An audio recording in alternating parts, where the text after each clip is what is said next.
Sejarah suku Dayak Kalimantan. Jejak awal manusia di jantung Borneo.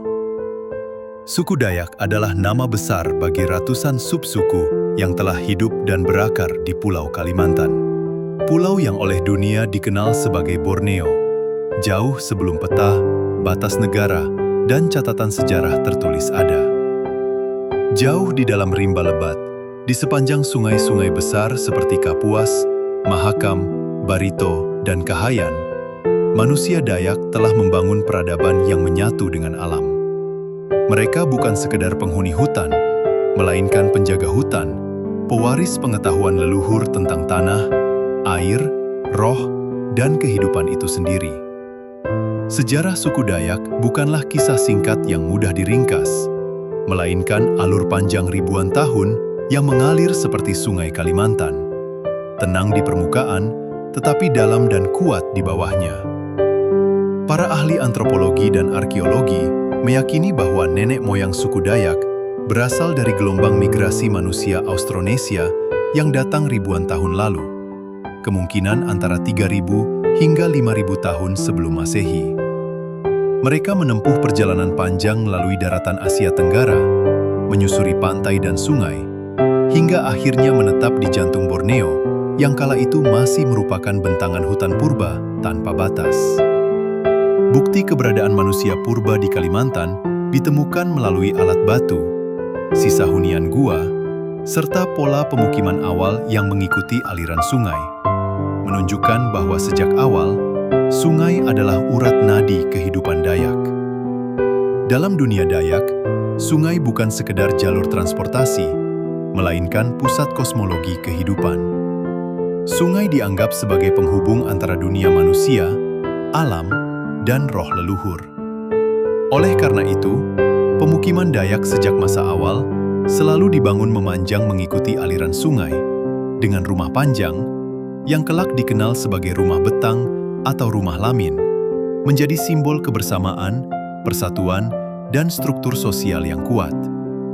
Satu rumah panjang bisa dihuni oleh puluhan hingga ratusan jiwa dari satu garis keturunan, mencerminkan filosofi hidup Dayak yang menempatkan komunitas di atas kepentingan individu.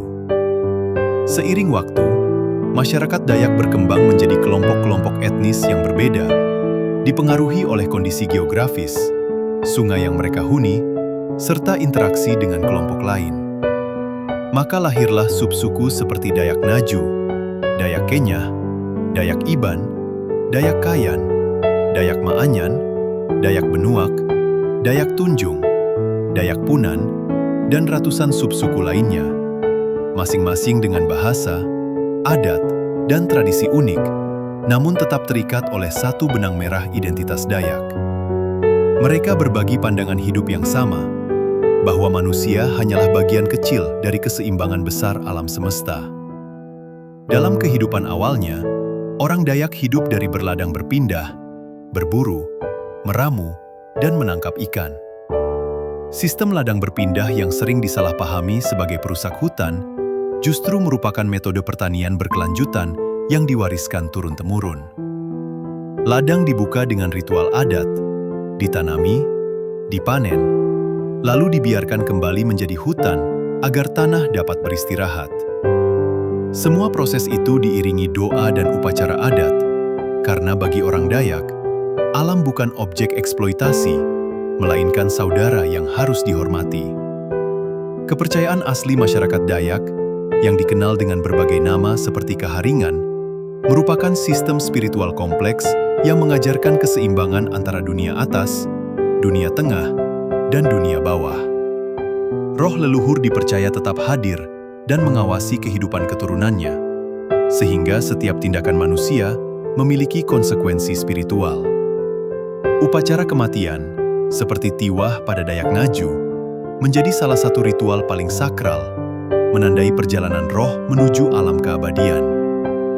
Dalam ritual-ritual ini, seni ukir, tarian, musik, dan mantra berpadu menjadi satu, menunjukkan betapa tinggi nilai budaya dan spiritual masyarakat Dayak sejak masa awal sejarahnya. Namun, sejarah Dayak tidak hanya berisi harmoni dan kedamaian. Sejak zaman kuno, mereka juga dikenal sebagai pejuang tangguh yang mempertahankan wilayahnya dari ancaman luar. Praktik ngayau atau pengayauan, yang sering disalahartikan sebagai kekerasan semata, sebenarnya memiliki makna ritual dan sosial yang kompleks dalam konteks zamannya. Ia berkaitan dengan kehormatan, perlindungan komunitas, dan keseimbangan kosmis, bukan sekedar peperangan brutal seperti yang kerap digambarkan oleh catatan kolonial. Bagian awal sejarah ini hanyalah pembuka dari kisah panjang suku Dayak Kalimantan, sebuah kisah tentang manusia, alam, dan roh yang terjalin erat selama ribuan tahun. Di bagian selanjutnya, kita akan memasuki masa kontak dengan kerajaan-kerajaan Nusantara, datangnya pengaruh luar, serta awal perubahan besar dalam kehidupan masyarakat Dayak.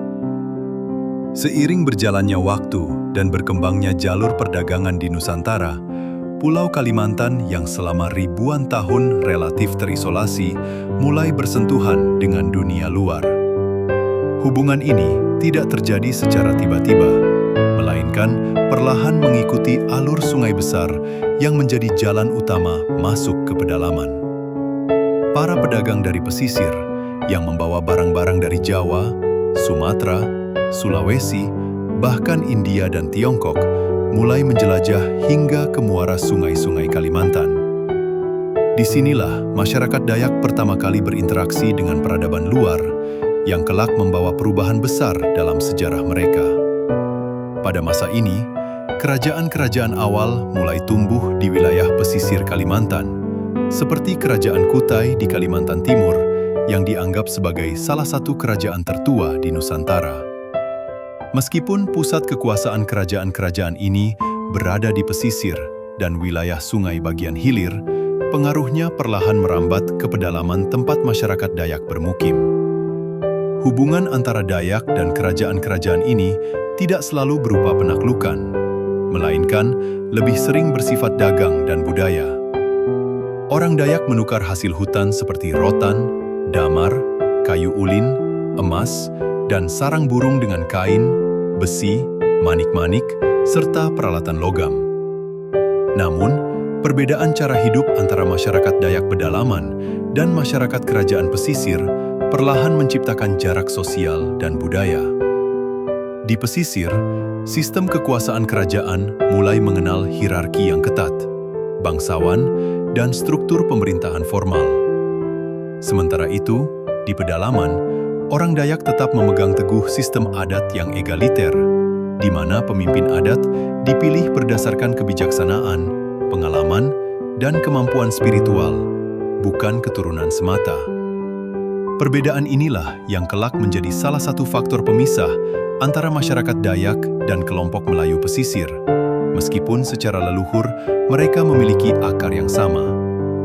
Masuknya pengaruh Hindu-Buddha melalui kerajaan-kerajaan Nusantara membawa perubahan simbolik, tetapi tidak sepenuhnya menggantikan kepercayaan asli Dayak. Unsur-unsur baru seperti penggunaan aksara, konsep kekuasaan raja, serta mitologi Hindu-Buddha diserap secara selektif dan disesuaikan dengan adat lokal. Dalam banyak komunitas Dayak, pengaruh ini hanya tampak pada benda-benda ritual, ornamen ukiran, atau cerita rakyat, sementara sistem kepercayaan Kaharingan tetap menjadi pusat spiritual kehidupan mereka. Perdagangan yang semakin ramai juga membawa perubahan dalam struktur sosial masyarakat Dayak. Beberapa kelompok Dayak yang tinggal lebih dekat dengan jalur perdagangan mulai mengenal sistem kepemilikan barang bernilai tinggi, seperti manik-manik antik dan senjata logam, yang menjadi simbol status dan kekayaan. Namun demikian, nilai kebersamaan dan gotong royong tetap dijaga. Rumah Panjang masih menjadi pusat kehidupan sosial, tempat musyawarah adat, upacara keagamaan, dan pendidikan nilai-nilai leluhur kepada generasi muda. Pada masa ini pula, terjadi proses yang kemudian dikenal sebagai pemisahan identitas, di mana sebagian masyarakat Dayak pesisir perlahan beralih identitas menjadi Melayu, seiring masuknya agama Islam dan sistem kerajaan Islam di Kalimantan. Mereka yang memeluk Islam dan tinggal di wilayah pesisir mulai menyebut diri sebagai Melayu, sementara masyarakat yang tetap mempertahankan adat dan kepercayaan leluhur di pedalaman terus dikenal sebagai Dayak. Proses ini bukan sekedar perubahan agama, tetapi juga perubahan identitas budaya dan sosial yang berlangsung selama berabad-abad. Meski demikian, hubungan antara Dayak dan masyarakat kerajaan pesisir tidak selalu damai. Persaingan memperebutkan wilayah, sumber daya alam, dan jalur perdagangan kadang memicu konflik. Dalam situasi seperti ini, masyarakat Dayak menunjukkan kemampuan militernya yang tinggi. Mereka mengenal strategi perang hutan, penggunaan sumpit beracun, dan senjata tradisional seperti mandau yang bukan hanya alat tempur, tetapi juga benda sakral yang memiliki roh penjaga menurut kepercayaan Dayak. Perang bagi mereka bukan tujuan, melainkan jalan terakhir untuk mempertahankan kehormatan dan wilayah adat. Di tengah segala perubahan tersebut, masyarakat Dayak tetap mempertahankan inti jati dirinya. Hukum adat yang mengatur hampir seluruh aspek kehidupan, dari kelahiran, perkawinan, hingga kematian, tetap menjadi pedoman utama. Pelanggaran adat tidak hanya dianggap sebagai kesalahan sosial, tetapi juga pelanggaran terhadap keseimbangan alam dan dunia roh. Oleh karena itu, sanksi adat seringkali bersifat ritual dan bertujuan memulihkan harmoni, bukan sekedar menghukum. Bagian kedua sejarah ini memperlihatkan bagaimana suku Dayak tidak pernah sepenuhnya terisolasi, melainkan aktif berinteraksi dengan dunia luar tanpa kehilangan jati diri. Mereka menyerap pengaruh asing dengan bijaksana, menyesuaikannya dengan adat dan kepercayaan lokal. Namun, tantangan terbesar masih menanti di masa berikutnya, ketika kekuatan asing dari luar Nusantara datang. Memasuki abad ke-16, arah sejarah Pulau Kalimantan dan masyarakat Dayak mulai berubah secara drastis. Angin besar bernama kolonialisme mulai berembus dari arah barat, dibawa oleh kapal-kapal bangsa Eropa yang menjelajahi lautan Asia Tenggara dengan satu tujuan utama: menguasai perdagangan dan sumber daya alam. Portugis, Spanyol, Inggris, dan terutama Belanda mulai menancapkan pengaruhnya di wilayah pesisir Nusantara, termasuk Kalimantan. Bagi masyarakat Dayak yang selama ribuan tahun hidup relatif merdeka di pedalaman, kedatangan bangsa Eropa adalah awal dari masa panjang penuh tekanan, konflik, dan perubahan paksa.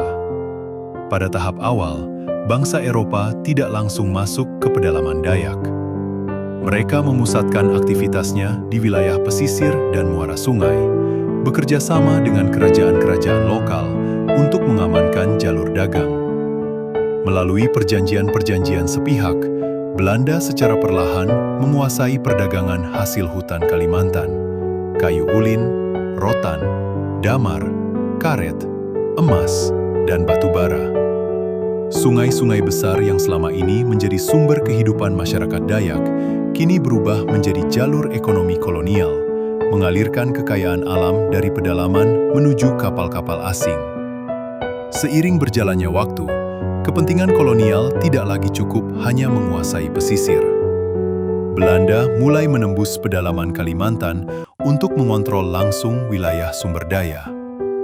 Ekspedisi-ekspedisi militer dan administratif dikirim menyusuri sungai-sungai besar, seringkali disertai paksaan, intimidasi, dan kekerasan.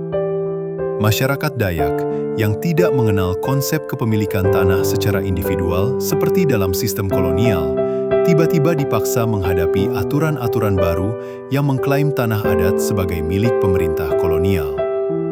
Benturan budaya pun tak terhindarkan. Bagi Belanda, masyarakat Dayak dipandang sebagai primitif dan terbelakang, sebuah label yang digunakan untuk membenarkan dominasi dan eksploitasi. Praktik adat seperti ngayau, ritual kepercayaan keharingan, serta sistem hukum adat dianggap sebagai penghalang modernisasi. Padahal, di balik semua itu, masyarakat Dayak memiliki sistem sosial yang kompleks dan seimbang. Namun, suara mereka jarang didengar dalam catatan sejarah kolonial, yang lebih sering ditulis dari sudut pandang penjajah. perlawanan masyarakat Dayak terhadap kolonialisme tidak selalu tercatat dalam bentuk perang besar, tetapi lebih sering berupa perlawanan lokal yang tersebar di berbagai wilayah pedalaman. Serangan mendadak, sabotase jalur sungai, dan penolakan membayar pajak kolonial menjadi bentuk-bentuk perlawanan yang umum. Para kepala adat dan panglima perang Dayak memimpin komunitasnya dengan strategi perang hutan yang sulit ditandingi oleh tentara kolonial yang tidak terbiasa dengan medan rimba Kalimantan. Salah satu dampak besar penjajahan adalah masuknya misi penyebaran agama Kristen ke wilayah pedalaman Dayak. Para misionaris datang dengan niat mengubah kepercayaan lokal, seringkali dengan dukungan pemerintah kolonial. Proses ini membawa dampak ganda. Di satu sisi, pendidikan dan layanan kesehatan mulai dikenal oleh sebagian masyarakat Dayak. Di sisi lain, banyak nilai adat dan kepercayaan leluhur yang mulai tergerus. Beberapa ritual dianggap bertentangan dengan ajaran baru dan perlahan ditinggalkan, meskipun tidak sepenuhnya hilang. Kolonialisme juga membawa perubahan dalam struktur sosial Dayak. Sistem kepemimpinan adat mulai dilemahkan dan digantikan oleh struktur pemerintahan kolonial yang menunjuk kepala-kepala desa berdasarkan kepentingan administrasi. Hal ini menciptakan konflik internal di beberapa komunitas, karena pemimpin yang diangkat kolonial tidak selalu memiliki legitimasi adat. Perlahan, hukum adat yang selama berabad-abad menjadi tulang punggung kehidupan Dayak mulai tersisih oleh hukum kolonial. Namun, meskipun tekanan begitu besar, identitas Dayak tidak pernah sepenuhnya padam. Di balik hutan lebat dan sungai-sungai sunyi, nilai-nilai leluhur tetap diwariskan secara lisan. Melalui cerita rakyat, nyanyian adat, tarian, dan ukiran. Mandau tetap diasah bukan hanya sebagai senjata, tetapi sebagai simbol harga diri. Rumah Panjang tetap berdiri sebagai saksi bahwa kebersamaan adalah kekuatan utama masyarakat Dayak dalam menghadapi perubahan zaman. Menjelang awal abad ke-20, benih-benih kesadaran baru mulai tumbuh di kalangan masyarakat Dayak. Kontak dengan pendidikan modern dan dunia luar perlahan membuka wawasan tentang hak, identitas, dan perlawanan dalam bentuk baru. Masa gelap penjajahan belum berakhir, tetapi arah sejarah mulai bergerak menuju babak berikutnya. Kebangkitan kesadaran politik dan perjuangan menuju kemerdekaan. Memasuki awal abad ke-20, angin perubahan mulai terasa hingga ke pedalaman Kalimantan.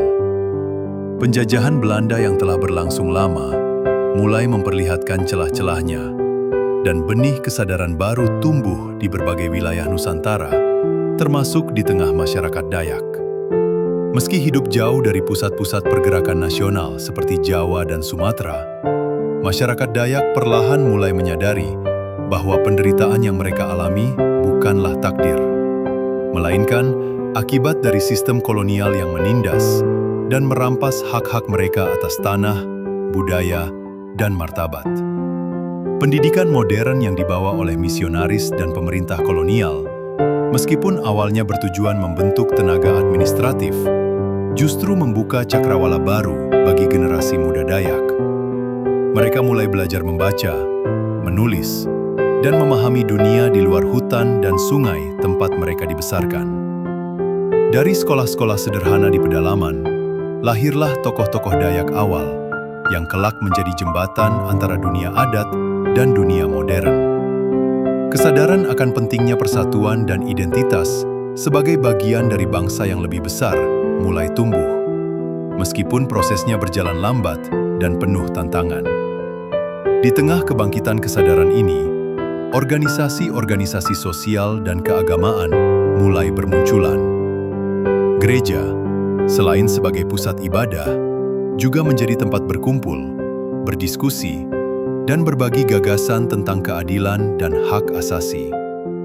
Di sisi lain, masyarakat Dayak yang tetap memegang teguh kepercayaan keharingan juga mulai berupaya mempertahankan adat dan ritualnya di tengah tekanan perubahan. Terjadi dialog dan kadang ketegangan antara tradisi lama dan pemikiran baru, tetapi keduanya sama-sama membentuk identitas Dayak modern. Masa pendudukan Jepang pada tahun 1942 membawa babak baru yang lebih kelam. Jepang menggantikan Belanda sebagai penguasa, tetapi penderitaan rakyat tidak berkurang. Kerja paksa, kekurangan pangan, dan kekerasan menjadi bagian dari kehidupan sehari-hari. Namun, di balik penderitaan itu, pendudukan Jepang secara tidak langsung melemahkan kekuatan kolonial Belanda dan membuka ruang bagi lahirnya semangat kemerdekaan. Masyarakat Dayak, seperti rakyat Indonesia lainnya, mulai menyadari bahwa penjajah bisa dikalahkan dan bahwa kemerdekaan bukanlah mimpi yang mustahil. Setelah proklamasi kemerdekaan Indonesia pada 17 Agustus 1945, gema kemerdekaan perlahan sampai ke Kalimantan. Namun, perjuangan belum selesai. Belanda berusaha kembali menguasai wilayah ini melalui berbagai cara, termasuk membentuk negara-negara boneka.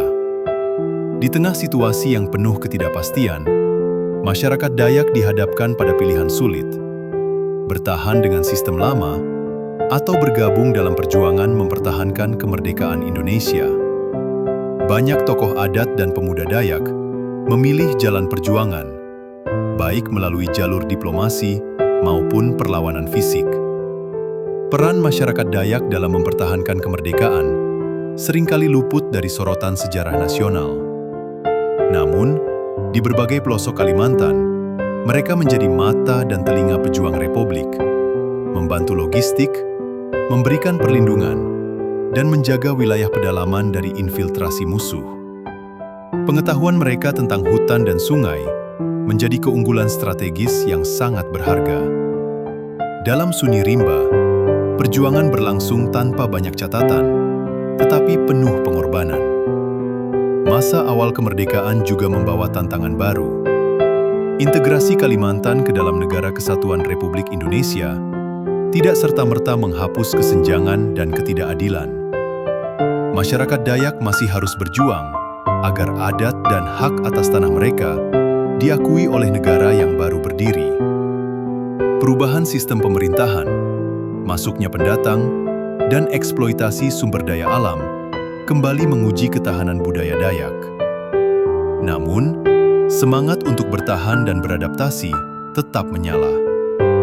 Bagian keempat ini menandai titik balik penting dalam sejarah suku Dayak. Dari masyarakat adat yang terpinggirkan, menuju bagian aktif dari bangsa Indonesia yang merdeka. Namun, perjalanan belum berakhir.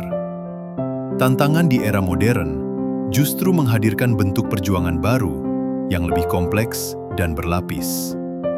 Memasuki era Indonesia merdeka, masyarakat Dayak Kalimantan menghadapi kenyataan baru yang jauh berbeda dari masa penjajahan. Penjajah asing memang telah pergi, tetapi tantangan yang muncul tidak serta-merta berakhir. Negara yang baru berdiri membawa sistem pemerintahan, hukum, dan pembangunan yang seringkali tidak sepenuhnya sejalan dengan cara hidup masyarakat adat.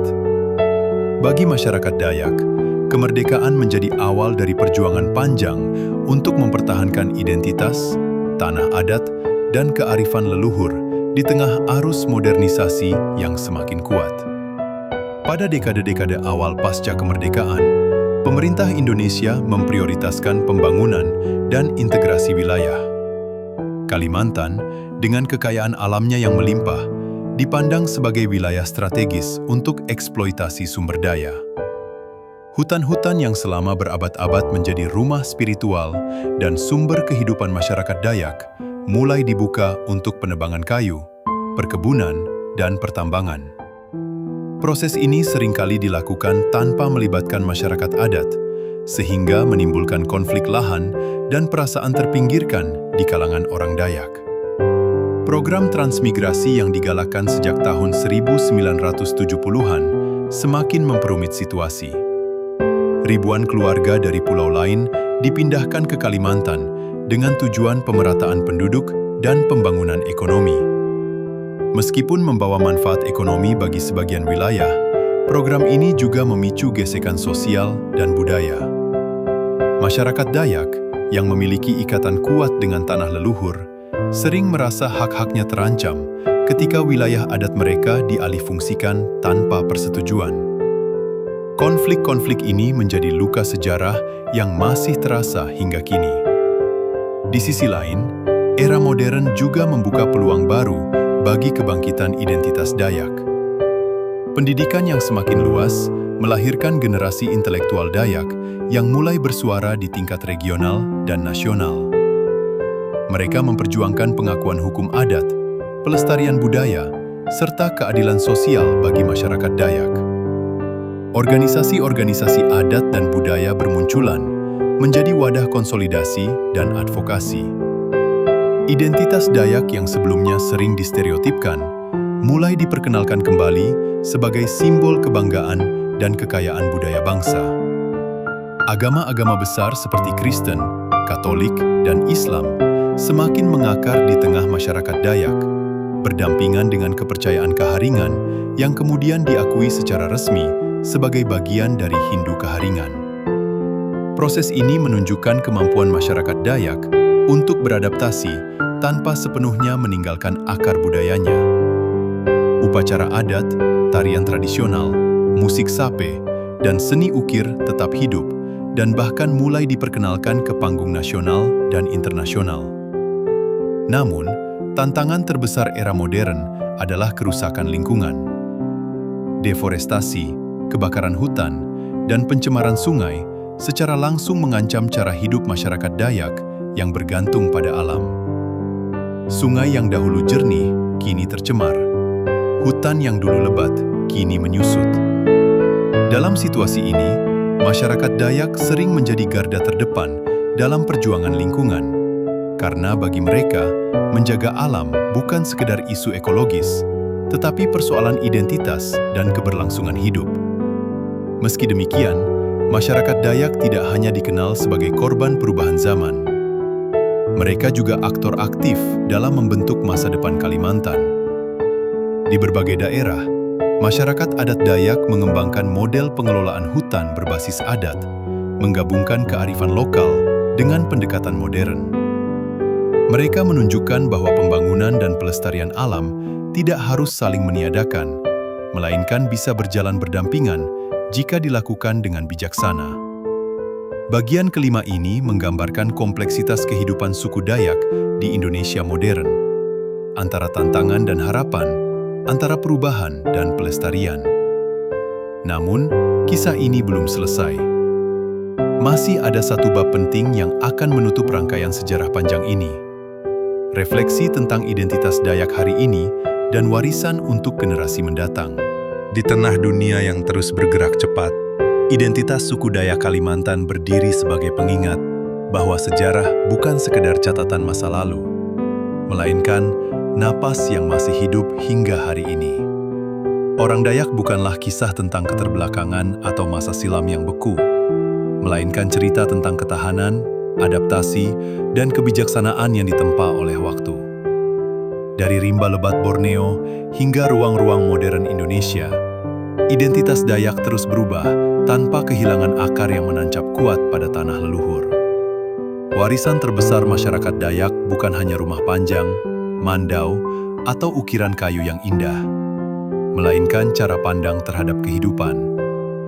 Dalam filosofi Dayak, manusia tidak berada di atas alam, tetapi sejajar dengannya.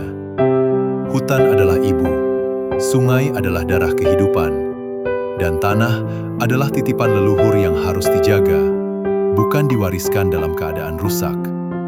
Nilai-nilai ini, yang selama berabad-abad dianggap kuno oleh dunia luar, justru menjadi jawaban atas krisis lingkungan global yang dihadapi umat manusia hari ini. Di berbagai wilayah Kalimantan, upacara adat masih dilaksanakan dengan penuh hikmat, bukan sebagai tontonan, tetapi sebagai pengingat jati diri. Tarian, musik sape, mantra, dan simbol-simbol adat menjadi bahasa sunyi yang menghubungkan generasi sekarang dengan nenek moyang mereka. Anak-anak Dayak tumbuh di antara dua dunia. Dunia modern dengan teknologi dan pendidikan formal, serta dunia adat yang mengajarkan hormat, kesabaran, dan kebersamaan. Tantangan terbesar adalah menjaga agar kedua dunia ini tidak saling meniadakan, melainkan saling menguatkan. Di era globalisasi, masyarakat Dayak menghadapi tantangan baru yang tidak kalah berat dari masa penjajahan.